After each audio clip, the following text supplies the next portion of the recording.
This is the Night Owls Disc Golf Podcast. I'm Shane. And I'm JP. And we are doing this on a camera. I don't know. It seems a little weird to me because we're actually sitting in the same room, but exactly. So we're working out the kinks. We'll figure it out. I think we might need to get JP a new microphone because we're trying to use the same ones we use with the pod tracker. So hopefully it works out. If it doesn't, then it doesn't, I guess.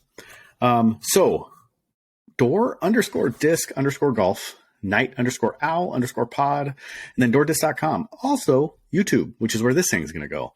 Just look up Door Disc Golf on YouTube and you'll be able to find us. So quick reminder, the Vegas table. We will have a Vegas table out at the Las Vegas Challenge. So it'll be in the main tent and it's basically going to be a exposure. Hey, howdy. We're going to be able to shake your hands and chat with you. So Ben will be sitting at the table for the majority of the time. And then I'll be there for the rest of the time. So with that being said, how, JP, do you feel about how social media has shaped disc golf, or disc golfers rather? Ooh. Well, I mean, social media has really turned into the big marketing tool for social media, making your own brands. And I mean, we've seen it with DD and Kona. They definitely put an emphasis with that compared to performance. Mm-hmm. But there are some people who do have more performance-laden contracts where competing is the main priority. As an amateur disc golfer, definitely want to, try to up your social media game so you can provide some more worth to companies to get sponsorship or whatever you're looking for. Mm-hmm.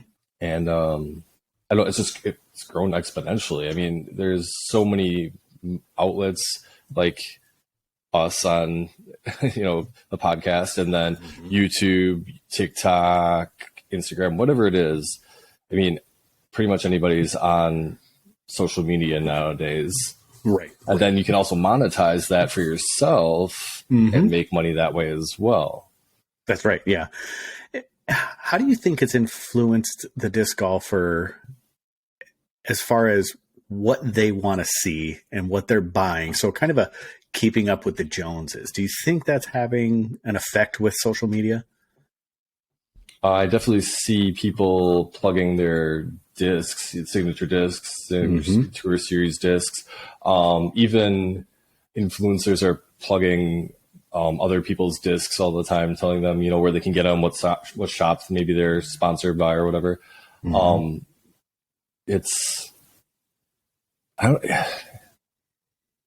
think we've kind of talked about this before, but A little bit, yeah.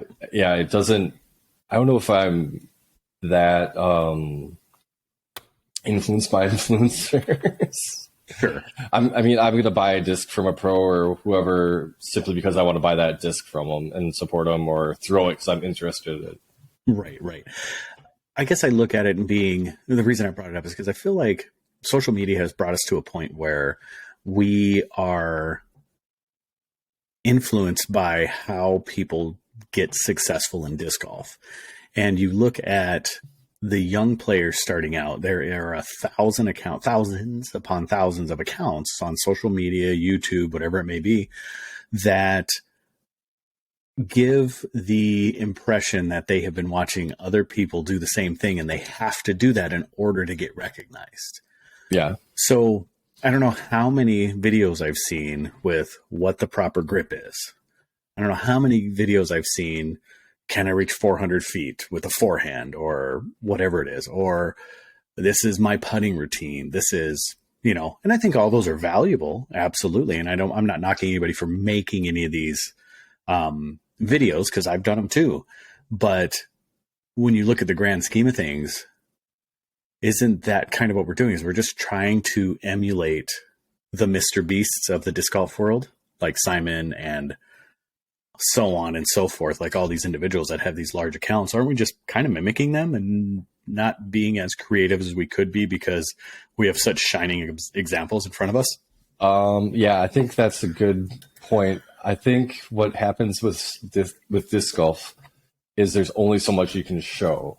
Like if you maybe outside of disc golf and just regular life, showing that off. Yeah, we're going to show people try to throw forehands, go for distance, whatever. And the thing is that the social media game is so saturated now with so many people trying to do that. So many people think that this YouTube or whatever, that those videos are just going to get views based upon being part of disc golf and everybody looking for disc golf. Right. And I think that's a very, very hard part to kind of break into. So, I mean, you have to have your own voice and make people want to find you, but more than likely people are probably going to be looking for the pros because they are professionals. So that's kind of hard to break into. Yeah. And it's being honest and being true to what your voice is. So, for instance, when we started this podcast, we had this really original thought that we were going to go with. And then very shortly after, a professional disc golfer started a podcast that almost emulated exactly what we were going to start with. As a matter of fact, I think our intro still says what we were going to do. Yeah. The trailer. The trailer, show. Excuse me. Yeah. The trailer that's up there, which we should probably redo. Yeah, maybe. Might be a good idea. If not, yeah, it's a surprise. But it still emulates it. So when I started hearing that, I was kind of like, come on, man. Like, that was our idea. But then, she has a following that is probably 100 times larger than, currently we have. Maybe Easily. Not. Who knows? but it was just one of those things like, okay, so, let's just be us. Like, we don't have to fit this mold. We don't have to bring these things. Let's talk about what we want to talk about, how we want to talk about, and make jokes about your OnlyFans page. Right. And I think what helps her too is the connections that, obviously it's Paige Pierce and Joe Mez together. Right. What helps with them is that they have those connections kind of built in, and it's easy for them to reach out to these people that maybe we would try to reach out to or whatever. And it's a little harder on our end. I mean, we do probably have some connections to get to those people, but it's just not a direct connection. Right. I think that's what is hard to, if you're in the know, you're in the know. And disc golf is a very easy one to be in the know. Hence the whole Simon thing. There's a bunch of people that knew exactly what we knew. And it was kind of the worst kept secret of disc golf. I mean, it wasn't really a mystery where he was going or what he was doing. And I think that's the same thing, that same avenue that creates that also goes forward with creating that everybody knows everybody. And if you're in the know, you're going to know exactly what it is. And we're slowly breaking into that. There's more and more people that are starting to reach out. There's more and more pros and higher level individuals in disc golf that we're starting to get a hold of, but it gets harder and harder to be original, just like you said, but just having your own voice and making sure that you're, being true to yourself and true to your motto, I think is the biggest thing. And so when we talked about how YouTube and social medias are shaping disc golf, I feel like it can be in a very generic way, especially right now in the midst of everything that's going on. I feel like people should just take a deep breath, analyze who they are. And just as you do in business, you have, an internal and an external motto, figure out what those two things are and stay true to them. If everybody's going out and eating a Tide Pod for views, do we need to go out and eat Tide Pods for views? Probably not. So, I want to live. So that's another reason why. True. I'll second that. No, but to bring up the Simon thing, with Nick and Matt had an exclusive interview with him. He said he doesn't want to do more interviews about the announcement, or he's going to try to limit what he's going to do coming forth. Yeah. So, I mean, if they have that connection and he considers them a friend, they're going to get that. Yeah. Well, and I think that's a great connection to have. And I'm super happy for them. I really, really thoroughly enjoyed that interview. And I just love how candid and raw and true Simon is. I'm going to put this pen down because I keep clicking it. But I loved how candid everything was. And also I love the fact that he's like, well, my details aren't out there for the public to know, so I'm not sure how everybody got those. And then we're going to speak in a little bit to Ultiworld and what they have released on behalf of MVP. Right. But with that being said, what'd you get for a hanger flipper? Man, I didn't buy anything this week. I'm waiting for. I guess I could have pre-ordered the Simon discs if I really wanted to, but I'm just kind of waiting for DoorDisc to get them. Yeah. So I'm anticipating those. I want to get one of the James Conrad twisty Zeniths. Yep. And then I think there's going to be Fission Envies as well. So I'm kind of anticipating those. Not that I'm jumping full MVP or anything. I'm still going to throw my Discmania and other companies, but I am interested in those discs. Yeah. Well, you won't be the only one that bandwagons. It's okay. I mean, it's just bound to happen. So, so we did get all 4 of those. So we're getting ahead a little bit with the shop updates. We had all 4 of the new releases. So we should be getting them actually fairly soon. It's a little bit sooner than they thought. They thought that we wouldn't get them until into March. Fortunately, we're getting them sooner than that. But unfortunately, it's almost exactly when I'm going to be in Vegas. Oh. So perfect timing. Yeah, so we'll have to have like Caden or someone come in and put them on the shop. Everybody's Caden probably happily do that. Oh, exactly. I'm sure he will. And if he listens to this, Caden, I'll be calling for you.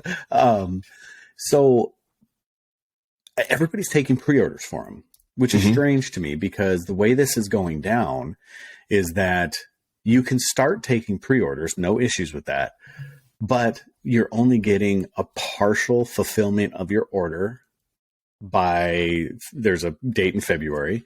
You're only getting a partial fulfillment of that order.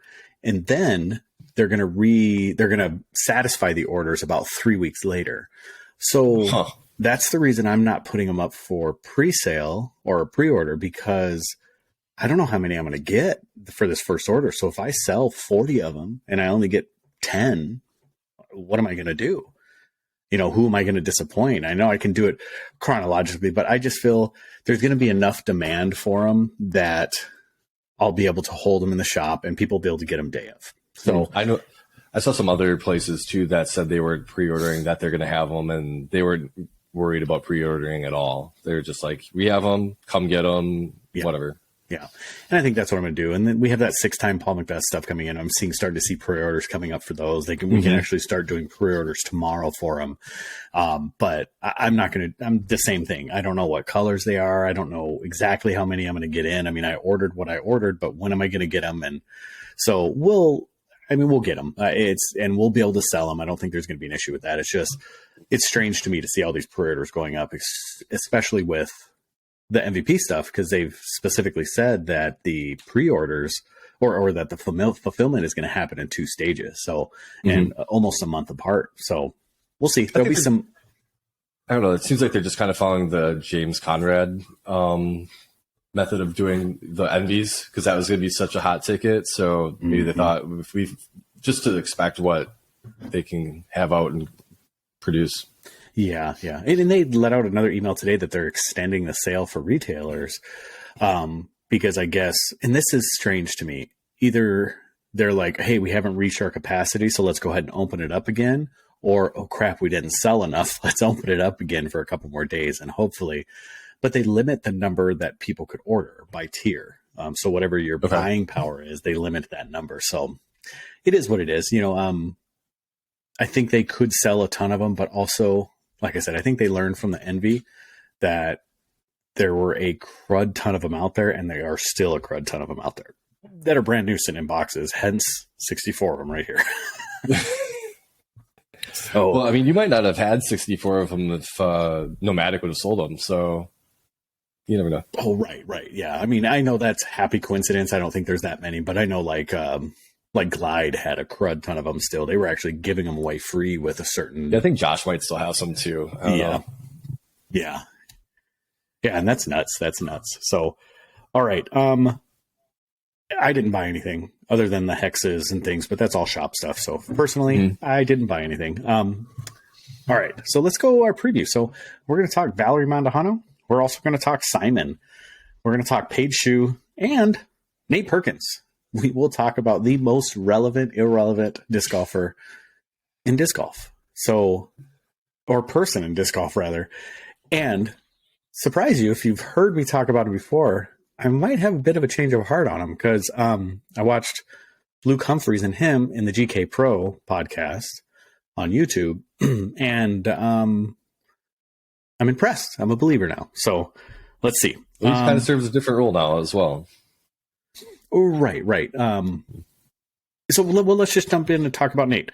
So yeah, you have heard me in the past talk about Nate Perkins being the most relevant, irrelevant disc golfer there is, and simply because he's everywhere. He's in media. He's behind the scenes. He has Discmania discs that are being produced for him. They're some of the most popular molds. And every time you see a documentary or something like that, he's always involved. Always. Mm-hmm. Why? Because as a player, he's average. He doesn't stick out any further, any higher than any other, mid-level player. He's, 30th rank or something like that, or maybe even lower than that. It might be lower than that. So thinking about it that way, he just left Discmania. And I thought to myself, big deal. Who cares? And then I saw Luke Humphreys and him on a podcast. So I was like, you know what? I'm going to listen to it because it's kind of making a circuit around all the social medias and getting some hype. So I decided to just sit down and watch it begrudgingly. And then I watched it and I loved it. And I have, like I said, I've never not liked Nate Perkins. I just don't understand where his relevance comes from. And now I understand. The man is part of media, and he's part of almost every documentary that's come out about disc golf.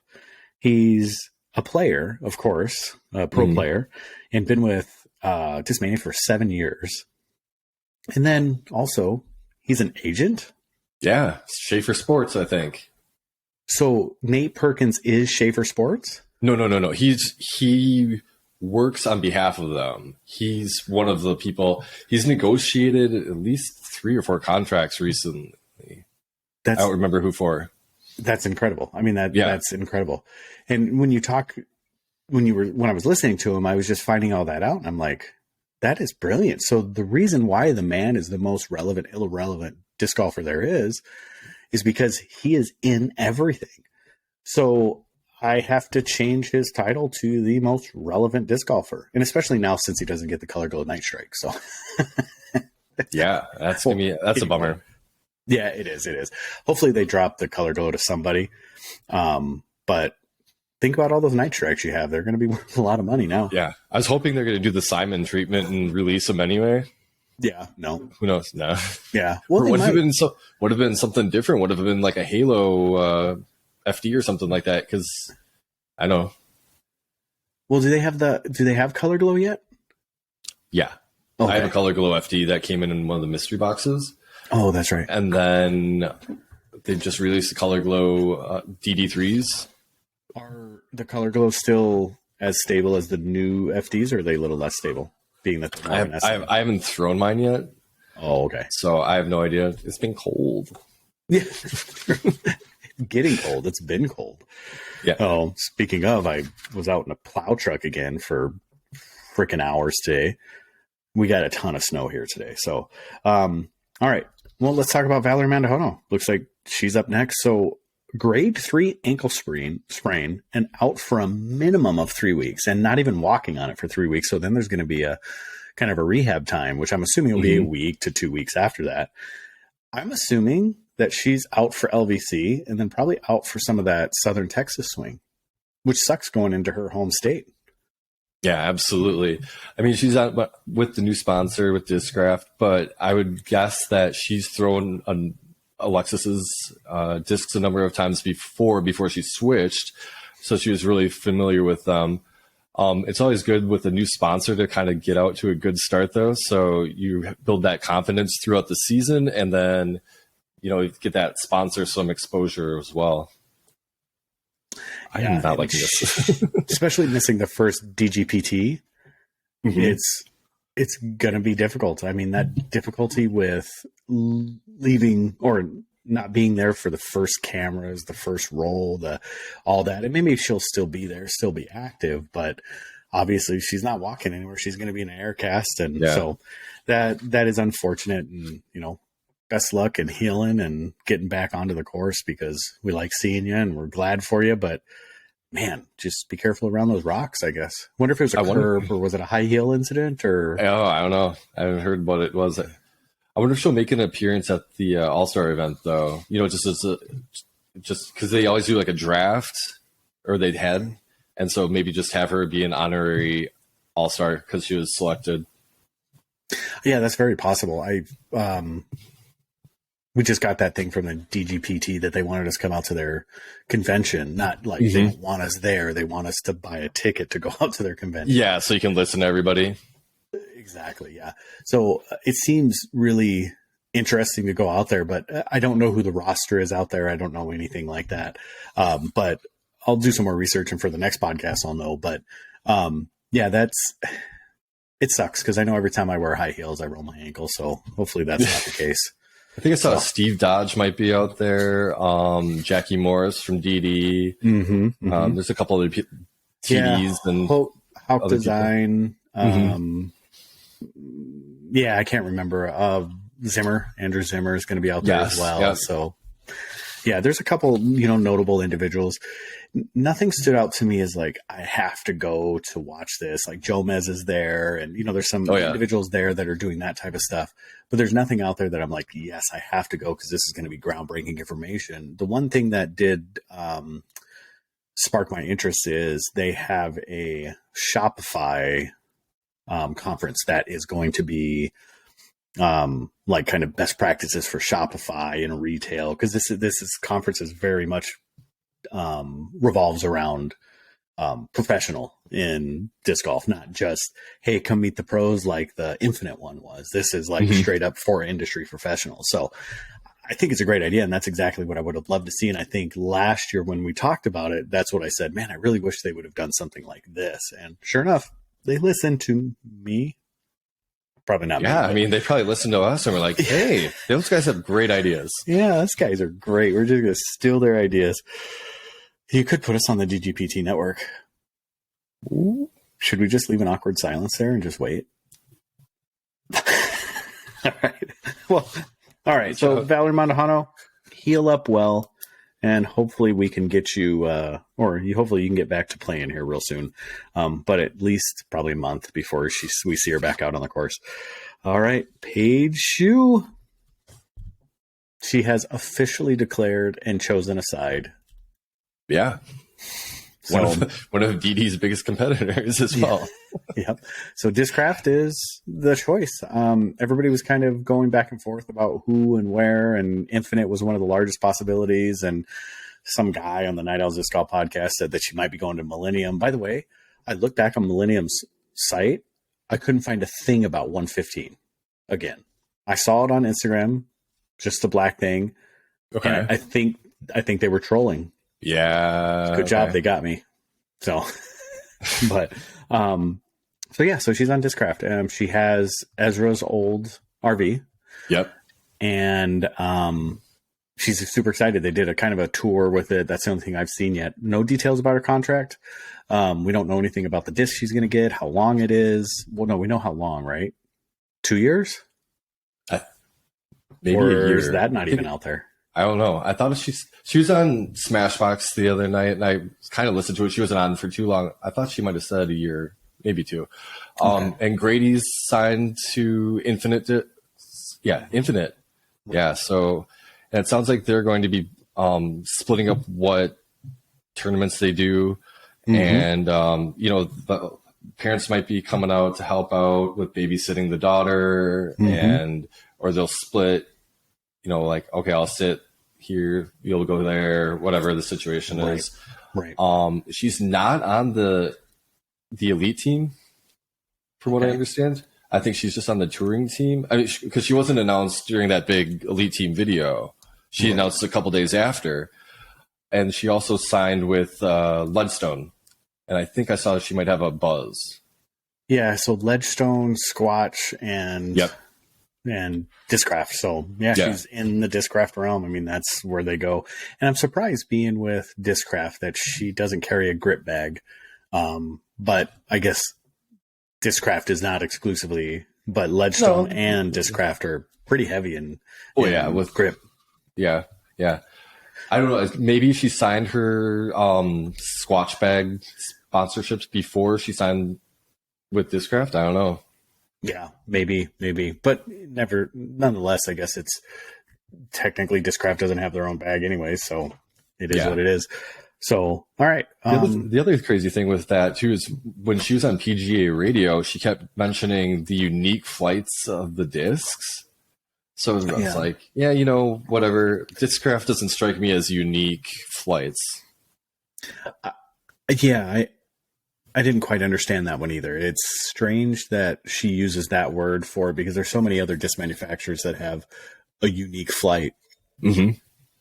Discraft would not be one that I would say they have a unique flight. I think there are certain discs that have a unique flight, like the Venom or something like that. But I wouldn't say Discraft has unique flights.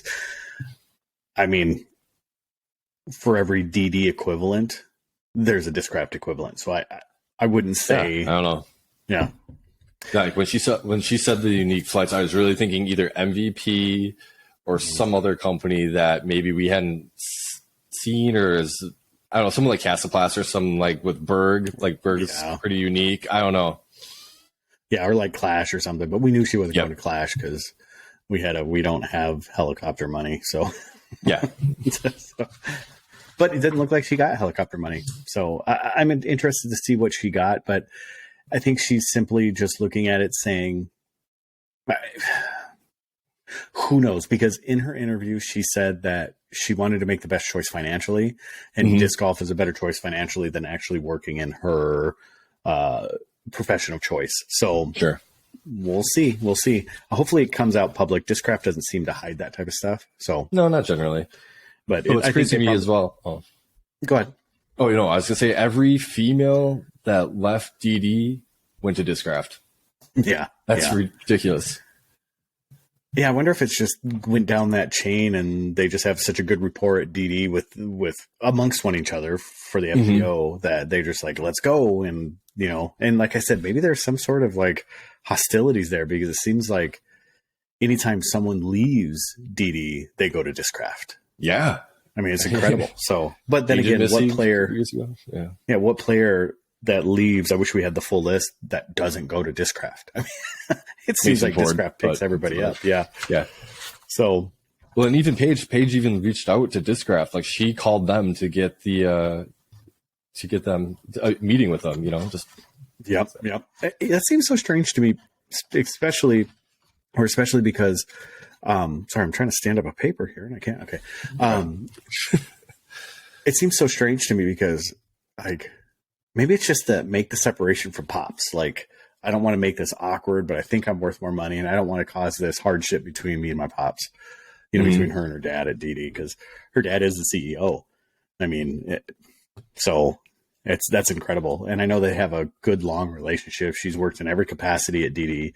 So it does seem strange. There's something more there, and this is what I went to in one of the last podcasts was, what's really happening? Who's going to have the nuts one day to just say exactly what happened. Like these guys are like, I don't know. I'm not speaking on behalf of Shue, but just like, let's imagine I'm leaving and like, man, these guys are a-holes. Like they don't care about the player. All they care about is the money. And I need to go somewhere else that makes feel like I'm valued. Like, when is that going to come out? Book. Yeah. Right. Yeah. So I think the most genuine person I've heard was Simon, but it was still the same thing. No, we still talk to each other. Blah, blah. Come on. There is no way that all these relationships stay good. I feel like we should probably try to have Holland Hanley back on it. Be like, come on. Yeah. Because I feel like she'd be a person that would just like spill it. So I think that would be awesome if she would too, because I would really like to know that back end. I mean, I would love to be that TMZ, but to get it truthfully and not any speculation. So, all right. Well, anything else about her? No, I just hope that she has a good season. I'm rooting for her. She's just one of those personalities on tour that you can't help but like and root for. Right. Kind of like Owen Scoggins. Mm-hmm. Yeah, it Or, kind of has like that little sister best friend vibe, for me. Like, yeah, a little bit.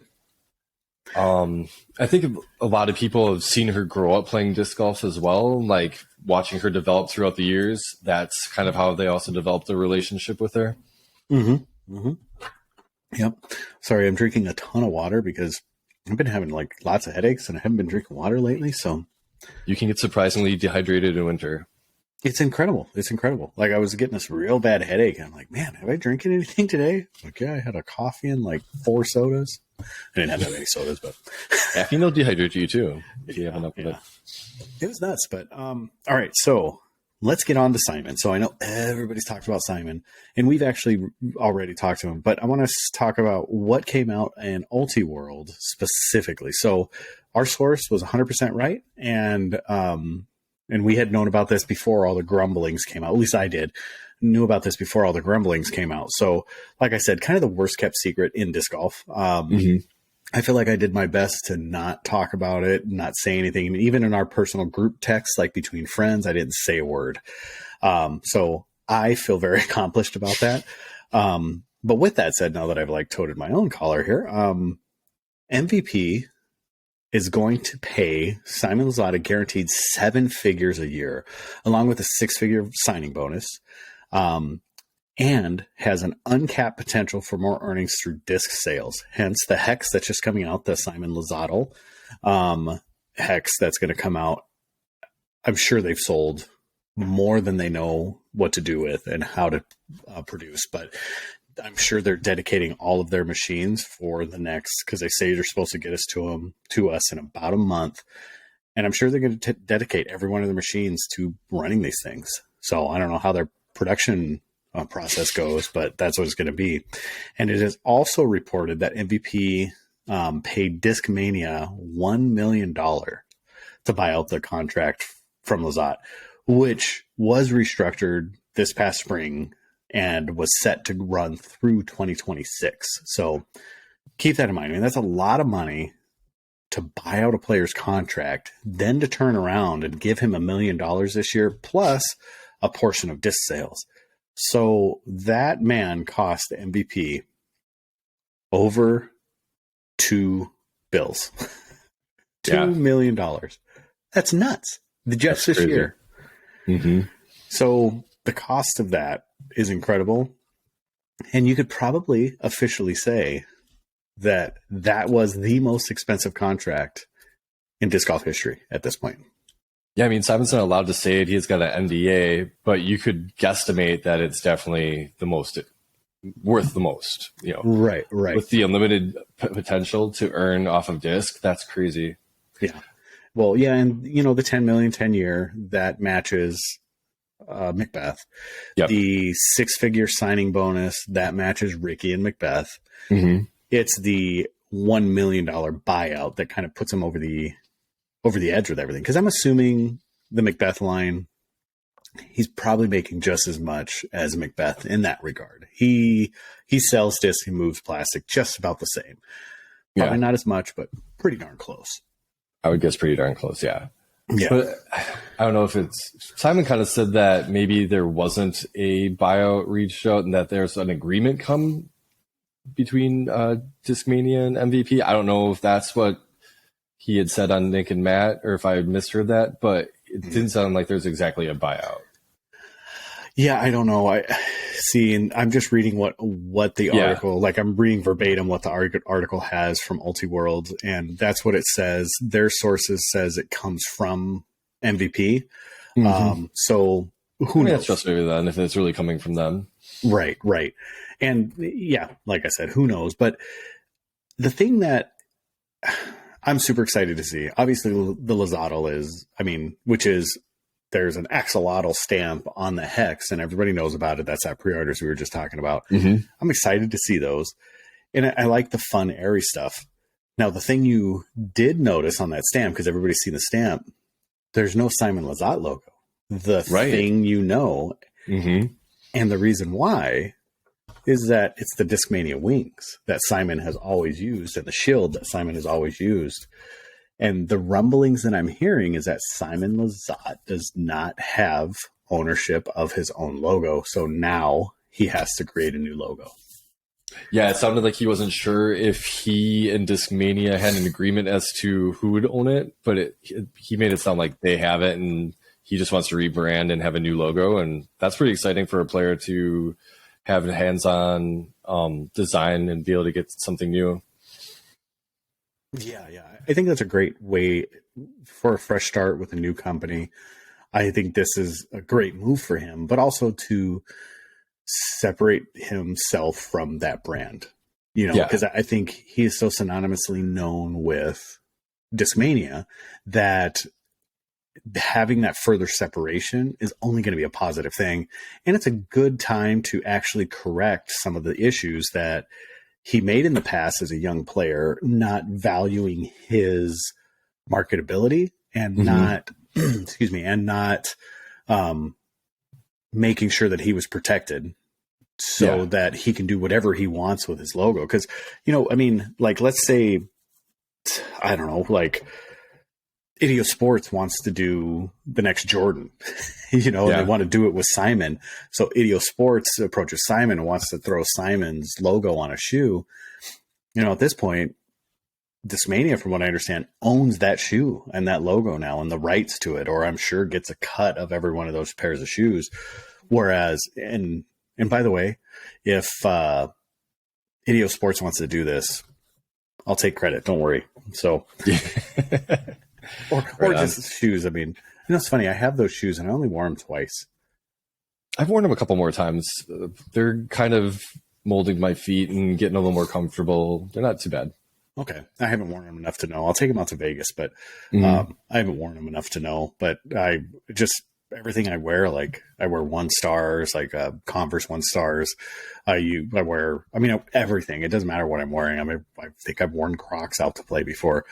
For the most part, nothing's really a bad choice. So, but those, you can tell the Idio Sports shoes, they're nice. They're nice, but I haven't given them a fair shake yet. So I couldn't give a true, thing with it. But so anyways, if Simon Lizotte gets a new brand, now he can go back out and make sure he's protected, make sure he owns the rights to it, make sure that all these fruitful things that can come with his image are now his.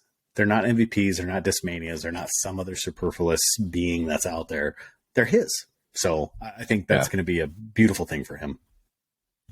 Yeah, it's crazy to me. Well, not crazy, but that Discmania had the Creator Series, and he created the Tilt, and then later he came out with the Mindbender. They're going to come out with the MD1, but to have the Mindbender, maybe it's because they worked with Innova, and they could kind of build new molds through Latitude 64 that he was able to get his own disc that he could create. Now, when they released the MVP video for his announcement, they edited out. He's like, "Oh, can I say this?" And it sounds like he's going to have his own discs. And then he announced what he was going to have, but they edited it out. And I think what's going to happen is they're going to create a DD3 or a 12-speed driver, because MVP's lineup does not have a 12-speed driver. Yeah, I remember him saying that there was the 13s or the 11s, and I'm assuming that's probably what it'll be. I know a lot of people say, well, MVP doesn't have stable enough stuff, and I'm just like, man, have you guys ever thrown MVP? MVP has some meat hooks in their brand. They have ones that are very, very similar to like the Tilts and Gators and Fireball is super overstable, but that's actually but there's still some other things in there. Yeah. So between those 3 brands, Streamline, MVP, there's plenty. Like the Runway is an absolute beefcake. That, like the Runway, you would think with the way it's named, it's going to be this really straight flyer. No, it's absolutely like a beefcake. So, I'm interested to see what he's going to do with these things. I'm interested to see that YouTube video that just popped right before we got on here. Yeah. About an hour before we got on, he posted a video. Yep. So, all right. Anything else to talk about with Simon? No, he announced right after last week when we had recorded, we were going to try to do Thursday and we couldn't do it. So we did Wednesday. and then the Paige Shue thing came out and everything. So it's almost kind of been beaten to death, Right. but it's just still fun to talk about because it's Simon.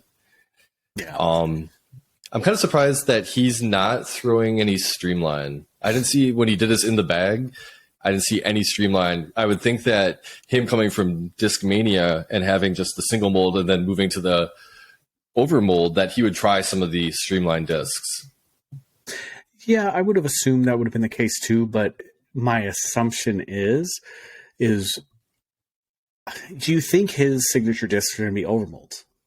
I would assume his very first disc is going to come out. Now, it's an assumption. His very first line of discs is going to come out.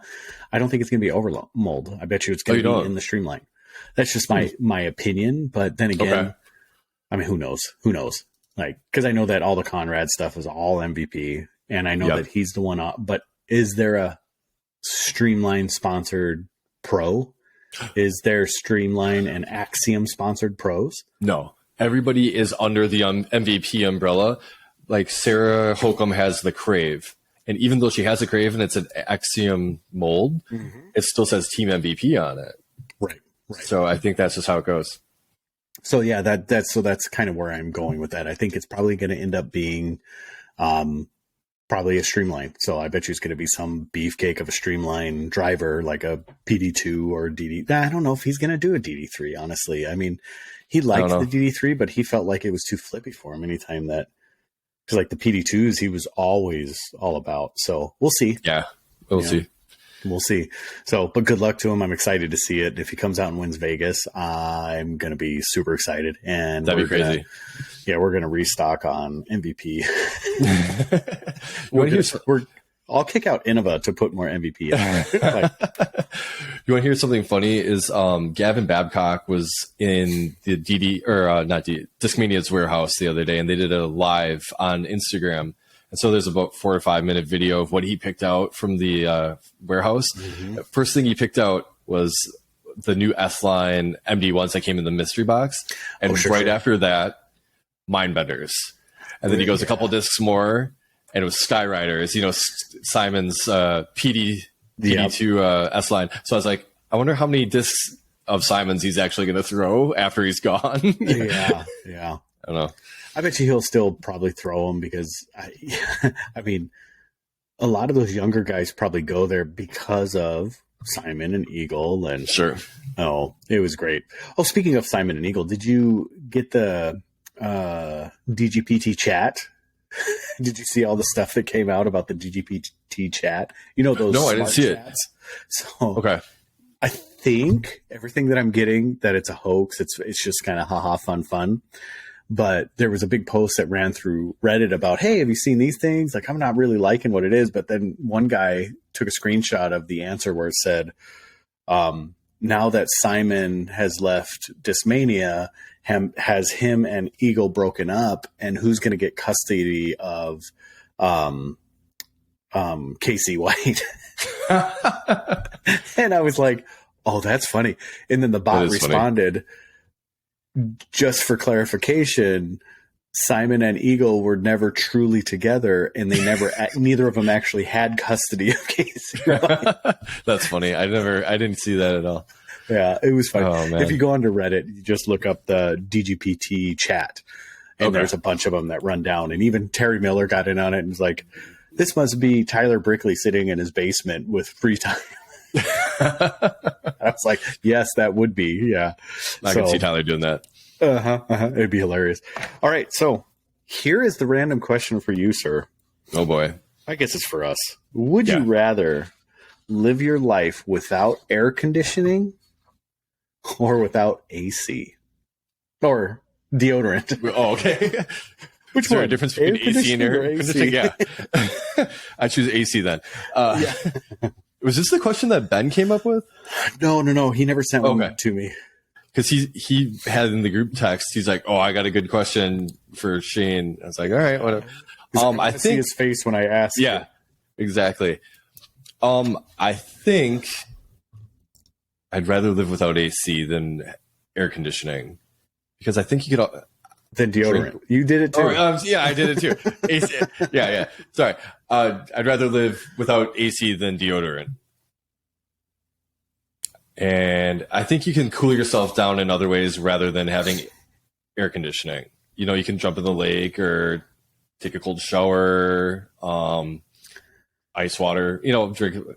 There's ways to cool down your body rather than just sit in front of the cold air or walk in the freezer.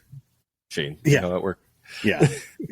That's the mind vacuum when you walk into those walk-ins or the freezers. Oh, yeah. It's like, and everything's gone out of your mind. What did I come in here for? You can't body odor. People look at you a little funny. Yeah. Well, and they stay far away from me though, so that's probably an advantage. I mean, Step off. Oh, Yeah. Nico needs that. no, that's why Nico was telling. That's that why. guy. Yeah. So that's the true reason. So breaking news here, that Nico wasn't actually confrontational. He just didn't want to smell the guy anymore. Right. Yeah. Yeah. So, I think I will go with the. Man, I really like air conditioning. I really like air conditioning. I'm so soft when it comes to that stuff. I'm going to say AC because the cooler you keep yourself, the less you're going to perspirate. And there are things that you can do to reduce your armpit smell. Because I don't put deodorant anywhere else. It's not like I'm like lifting up my fat rolls and like putting it. Right. Yeah. So yeah, it's not like I'm lifting up my fat rolls and putting it between fat rolls. It's only underneath my arms. And even that, like, I heard lemon juice can help that. I've heard like a bunch of other, I don't do any of that stuff. I think mine's Degree that's the only stuff I use. The tuxedo stuff, the stuff that doesn't show on clothing. So, yeah. Although I still always have those little white stains because I put my deodorant on before I put my shirt on. How about you? I usually put my shirt on and then I'll lift it up and do the, put the deodorant on. Really? Yep. That seems weird to me, but maybe not. Because I get out of the shower, I dry myself off, then get out of the shower, and then that's the first thing I do. Deodorant, brush my teeth, and then go get dressed. I guess maybe I'm 50-50 because maybe I do that too. Are you like all over the board with stuff like this? You just like kind of willy-nilly do it? Yeah, I don't have a big routine with it. I always just kind of go with the flow.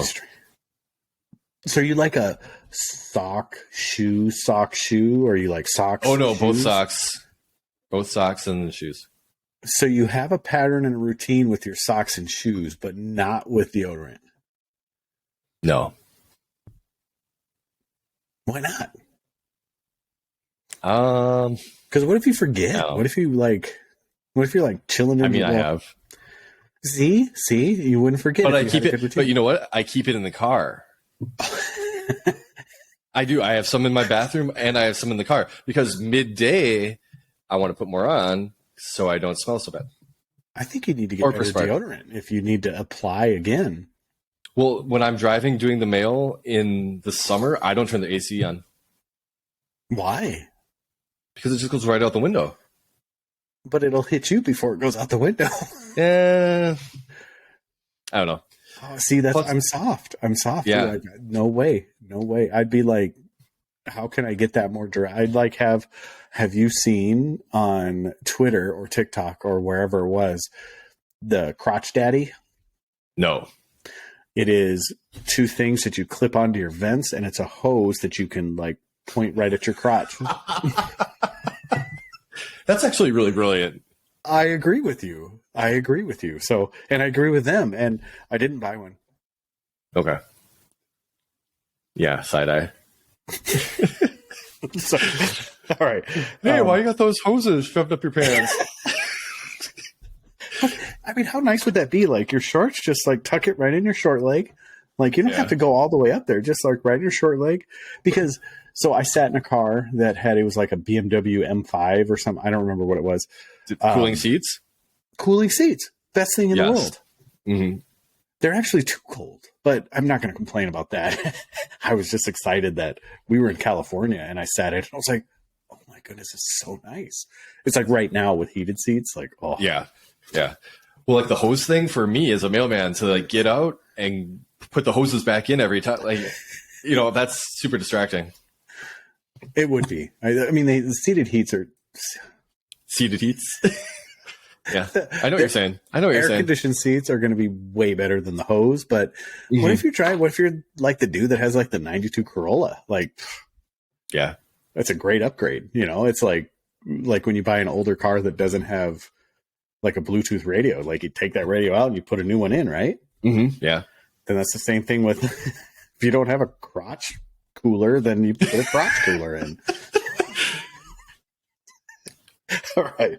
So shop updates? Okay. All right. So Macbeth 6 times coming in. The Lazado hexes are on their way. We will also have Graces coming in. They finally released some more Graces. So we'll actually have both Graces. We'll have the Tatar World Series and then the Supreme Graces. We might buy some more Supreme Escapes as well. Hopefully we can get better variation in the color. And then there are lots and lots and lots and lots and lots of discs that are on the site at doordisc.com. So outside of that, I was just thinking, speaking of Latitude 64, I saw they just released the core. They did. Only in Opto and only on L64.com. Okay. They're not dropping tomorrow. Like there's a big bundle dropping on Friday the 20th, which is today, right? Essentially. When this will come out. So yeah, they're not doing it. Yeah, for some reason they're not, because I had one of our team members reach out like, I saw the core was coming and I bought some, but I want to make sure if you're getting some, I'll buy some through you. And I was like, yeah, I saw that on Facebook. Someone had done this. Yeah. So, but yeah, I think outside of that, that's what we got. And there are a lot of discs. So, just keep peeking back because we're putting more and more on. I probably still have another 1,500 or so to put onto the site. So we will, slowly and surely keep getting them, and then we'll have interruptions with getting those on the site with the new stuff that's coming in. And I'm sorry, we're not going to do pre-orders, but as soon as those launch for the day of, if you didn't get in on the pre-sales, they'll be up on the site. So outside of that, just the Patreon, man, the OnlyFans. What's going on? We made promises. Having content. I know. I don't know what to do. There's content. You see these things right here? Those are cameras. Yeah. We can make some content. Yeah, we can, I guess. Like some good content. And with our clothes on or off, I mean. You brought that up, not me. I'm just kidding. My clothes don't come off. They're just painted on. All right. That would be even worse, I think. That would be even worse. I don't know if there's a way I can dig out of this hole, so I'm just going to. So, yeah. All right. Well, first time on video. Hopefully it turns out all right. Yeah. And hopefully there's not a lot of echo. It is weird because there's a slight lag. I can hear you talk, and then it comes into my ear. So I don't know which one I should respond off of. So I've been just kind of focusing on what's in my headphones. Hopefully that makes it a cleaner. So if there's some awkward breaks or I'm talking too soon, that's probably why. But outside of that, hope you enjoyed the podcast. Keep it subpar. And I guess we're on video now. I can do the winky thing. See ya. Ooh.